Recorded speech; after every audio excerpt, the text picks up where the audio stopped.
In this episode, I want to talk to you about resource management. I think the definition of a resource in Dota is like your gold, your HP, and your mana. These three things are kind of like what controls the lane, how aggressive you can play, how much regen you can buy. It's important to understand that if the enemy is spending all the gold and regen, even if you're not killing them, like you're pulling ahead in net worth, or like they're not getting any real items. And the same, like if you're spending all your gold and regen and you're not killing them, they're gonna be pulling ahead. However, if you're both spending all your gold and regen, that's better for you if you have a weaker lane than the enemy, because they should be pulling ahead in gold, but you're both just trading all the time. So like nobody's really pulling ahead, and that means that if you have a weaker lane, you're pulling ahead because you're supposed to be behind. In a lot of lanes, having enough regen is like what lets me play so aggressive. I think if you run out of regen, you're completely useless. That's like the worst case scenario. You can't really use your HP as a resource, because if you can't get it back up, you're just gonna die the next time you walk out. So I think you always want to make sure that you have regen in the lane. And in this lane, they have like a pretty harassing lane. AHL is 2 ranged heroes that can nuke me all the time.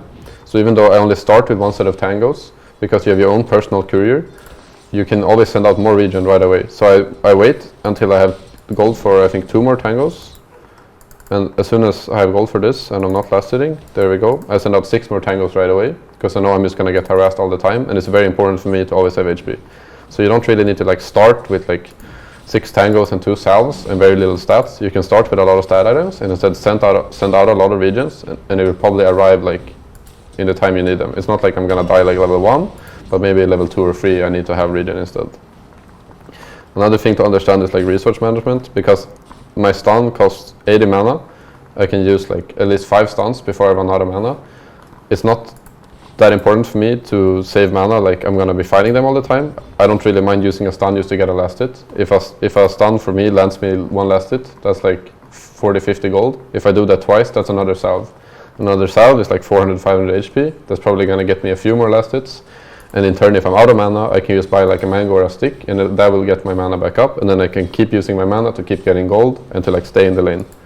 Because the troll and the AA are like a lot stronger than us in the start. All I want to do is just farm, and because I just want to farm, like I can spend all my mana on getting money, and I can just like survive the lane. I'm very happy. To understand as well is because the troll is winning this lane, he doesn't really want to spend all his golden regen. He wants to be buying, like he wants to go boots, he wants to buy rave pants.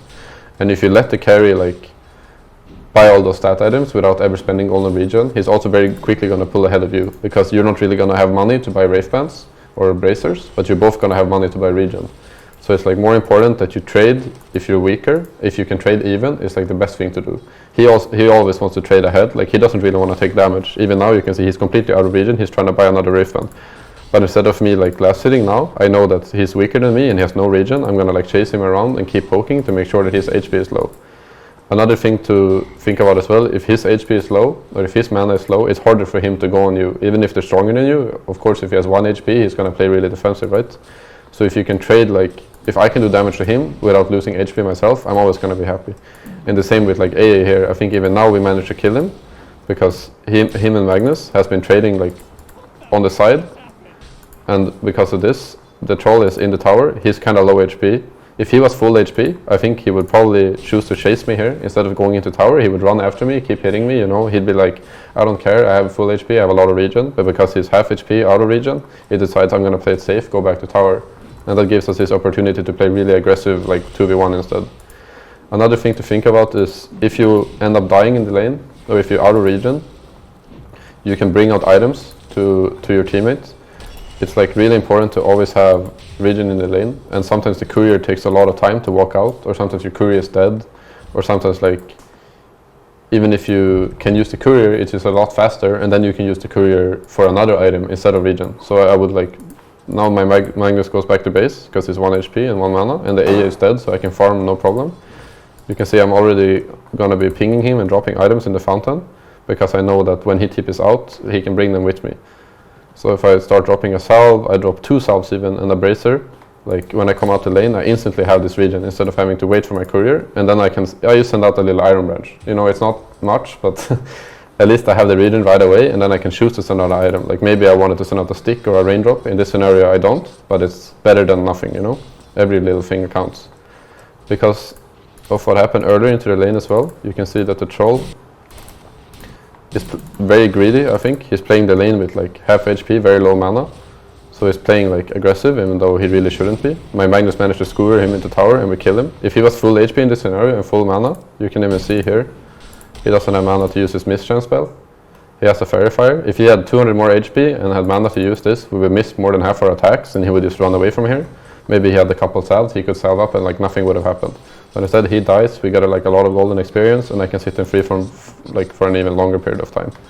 So what should have been like a losing lane for us instead turns into me being ahead in net worth for him because he played greedy and he bought stats instead of buying enough regen.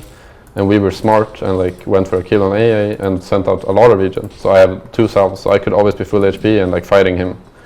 Another like last thing to think about as well is that if you're very low on HP and mana and you don't have money for regen, instead of just being passive and playing defensive, I think it's a lot better to play aggro and die.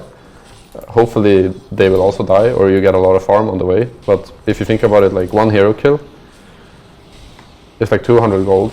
1 creep wave is like 200 gold. So if I'm sitting by just letting him free farm a creep wave, that's pretty much the same farming experience as he would get from killing me. And the same for me, I'm missing all those creeps because I'm not doing anything. If I can kill all 4 creeps and get XP for them, and then come back to the lane with full HP and mana, that's a lot better than just sitting low HP and watching the lane like nothing is happening.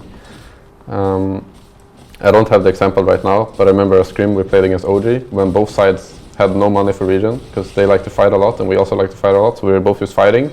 And then at one point we were not even in the lane anymore. We were just 2 versus 2, just auto-attacking each other in the trees until all 4 people died. Because like both sides determined that it was worth it not to give up and to just go back to base and get like full HP and mana instead of sitting in the lane playing defensive without any regen at all. And the last thing I want to talk about when it comes to this as well is a trick to like pulling ahead in resources or resource management can also be to kill the enemy courier. Some teams do this a lot. I know that like Gestionar from Secret really likes to kill couriers. Sometimes if they play like Nature's Prophet, he can like put a ward here or put a ward here, put a ward back here. It's like impossible to know where they have vision to deward it. And if you kill the enemy courier, that means that the only way they can get new items is to either die or to walk back to base. And because walking back to base is really bad, you're probably gonna get like a couple of free kills on their support because he has to die in order for the carry to keep up in regen.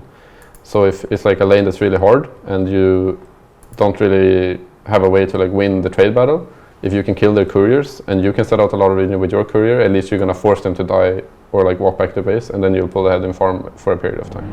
In this replay, I want to talk to you about regen and like how important it is to win the regen war. I'm playing Pango against a Juggernaut, which means that I can always trade and I can be the one that chooses like if I'm hitting him or not, and if he spins I can always jump away. So it's kind of like up to me how much I want to be fighting. I think the most important thing you can do is to always have regen like in the lane and to never run out of regen. In this case they both have a lot of regen and this guy's gonna have healing ward, so I know that the Juggernaut is like kind of hard for me to trade with. I'm gonna have to hit the DP a lot. The DP is a ranged hero, right? But if he's low on HP, we can go on him and kill him, whereas the Jug is always gonna be able to spin, we can never really kill him.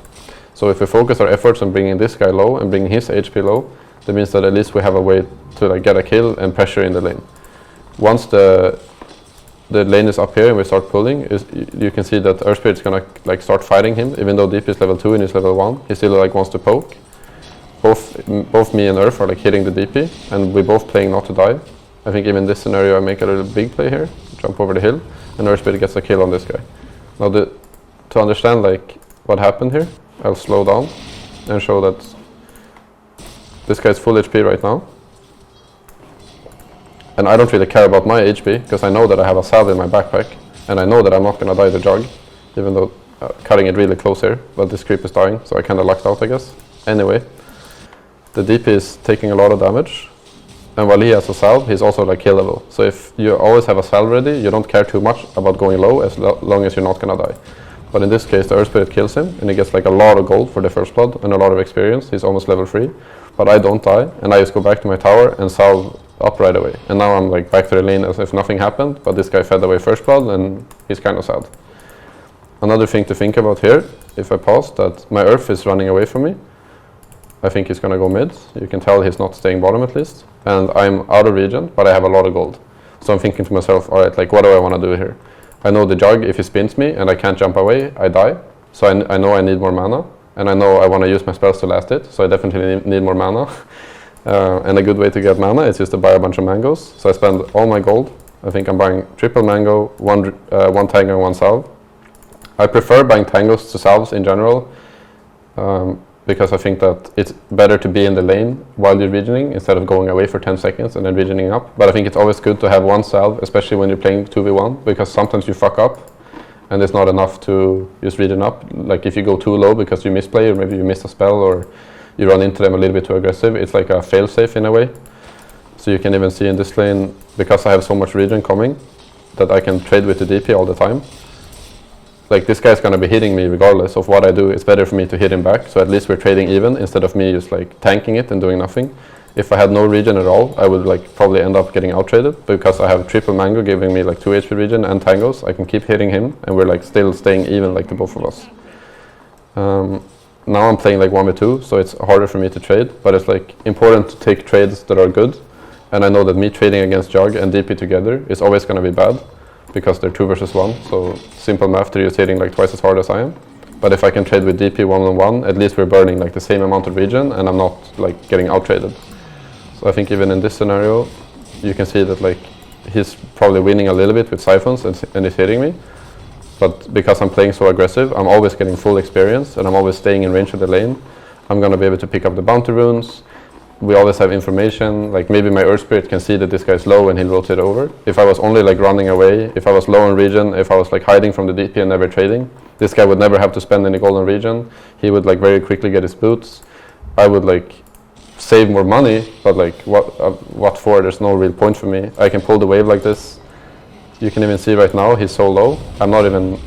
I'm basically not doing anything. I'm just like auto-attacking him, and then the Earth Spirit comes in for a free kill. And this would never happen if DP was full HP, right? So, because as well, now I have the salve, like, oh look, I'm half HP, I send out a clarity, I know the DP is dead, so this clarity is going to be running for quite some time.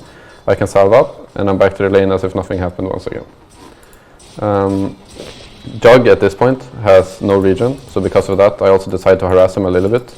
I don't think it's like super impactful because he has healing ward, but a lot of heroes, or a lot of carries rather, when they're pulling ahead, when they're farming a lot, they just buy stat items. You can see he's just sending out Wraith Bands, he's not buying any regen at all.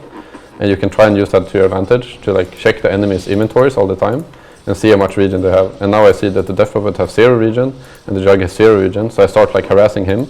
And now, because he's half HP, he's probably gonna want a healing ward, but then if he healing wards, like he doesn't have mana to only slash, so there's always like a what do you call it, like an upside and a downside to every spell you use or every like regen you use. Another thing to think about when you're trading with the support is that even though I'm not like pulling ahead in gold or regen necessarily, by keeping this guy low and always having information of him, it gets us 2 things. One, like he's not going to be able to TP mid and gank or run mid.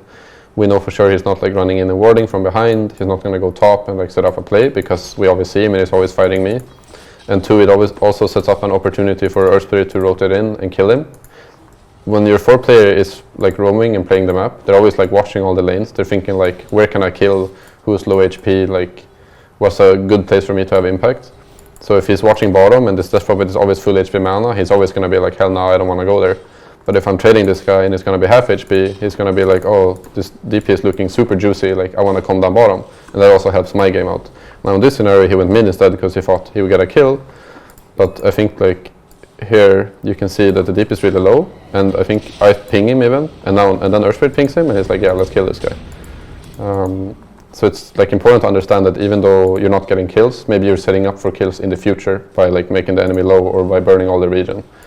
Even sometimes the Earth Spirit can rotate in. You can even sometimes even tell my team that they have no regen, so you can come here and pressure them, and even if you not kill the guy, if you get him to like 200 or 300 HP, he's pretty much out of the lane, which is like the same thing as killing them sometimes. So if you have like no kills, that doesn't mean that you don't have any plays necessarily. You just need to play around resources instead of kills. Yeah. In this game, I want to give you a quick example of my thought process when I lane against Anti-Mage. It's a hero that when he hits you, he's going to burn all your mana, which I think is really, really annoying. But I think you just need to predict like how you want to play the lane. And I know when I'm playing Centaur, usually I would want to spam my stun on the enemy, but because aim is going to burn my mana, I know I need to use my mana like right away. So instead of waiting for him to hit me a bunch of times and me running out of mana, I stun him like instantly, and we can pressure him, and I get a deny on the range creep. I think that it's like important to play to your strengths in the lane, and in this lane my strength is not going to be my mana, but it's going to be my HP pool and like my high base damage. So instead of maxing stun or buying a bunch of mangoes, I just decide I'm going to buy a bunch of regen, and I'm just going to try and last it like with this guy all the time. It's also because we have Phoenix against Puck, I'm never really going to reach the Puck, we're never really going to kill him. Let's say I had a Rubik instead, maybe I'll have a mango in my backpack so that I'm ready to kill the Puck, like in case a scenario presents itself. But I know because my support has no setup, I'm not even going to bother having mana. I'll just buy a lot of regen, and I'll max my retaliate and just trade and last it. You can see that even though I have no mana, we're still fighting each other a lot, and we're still like using our HP as a resource, constantly auto-attacking each other, constantly hitting creeps, tanking Puck hits. Very important that you stay high on HP, but because they have no kill potential, it's not important for me to be full HP. So instead of buying salves and a bunch of tangles, I just buy Ring of Health and Ring of Regen, and I know that maybe I go down to 400 or 500 HP sometime, I can just chill a little bit, I can walk back to tower, and I will regen up again. So because they have a lane that has 0 kill potential, but they kind of just stop us from killing them with the mana burn, it's better to buy items that gives you HP regen instead of buying regen that like gives you more regen in the moment, but later on obviously it doesn't give you anything. But these items I can instead build a hood, or I can like build a vanguard, I can choose what to do, or I can just keep them in my inventory and farm jungle with them. Even like 20 minutes later, these items are still going to have impact for me. So it's important to like understand if you need to have regen, or if you can buy items to have regen. Even some heroes like Tidehunter or Mars, you can choose to buy a Morbid Mask and get lifesteal in the lane. It's like a little bit greedier, but if you can get it like on Tidehunter, you can rush a Vlad's. You'll always have HP sustain for your Anchor Smash, so you don't need to buy a bunch of salves or tangos. You just buy lifesteal, and that's like your regen in a way, even though it's an item that's going to build into more items. So sometimes you have to think like more, not only like buying salves, but also buying like Ring of Health on Axe or Centaur, or like lifesteal on Tidehunter. So to summarize resource management, what you want to make sure is that you always have regen. You never want to run out of health. First and foremost, health is your most important resource. But you also don't want to spend all your golden regen all the time. So you want to make sure that the trades you take are like at least even, if not good for you. You want to make sure that if you want to be killing the enemy, that you always have mana, because you're going to kill them for your spells, not just for auto-attacking them. And you also want to make sure that the enemy has to spend golden regen. If you click on the enemy and you can check their inventories all the time, and you see that they also have no regen, that means that you can pressure them and they can't regen back up, which means that they have to play really defensive. And then you'll get a lot of more farm, like during that time period, before they send out a salve, they have to play really safe. Maybe you get a lot more last hits, and then you can send out even more salves or even more mangoes to keep playing aggressive and keep pulling ahead. If you sometimes run out of regen and you're playing really defensive in the lane, I would suggest that it's better to use Go and Die, or maybe your support can go and die to a tower, or maybe he's back in base and you can tell him to TP out and you drop items for him. The worst thing you can do is just sit like low HP mana in the trees and do nothing. I suggest you just literally walk straight into the lane and just die instead of doing that.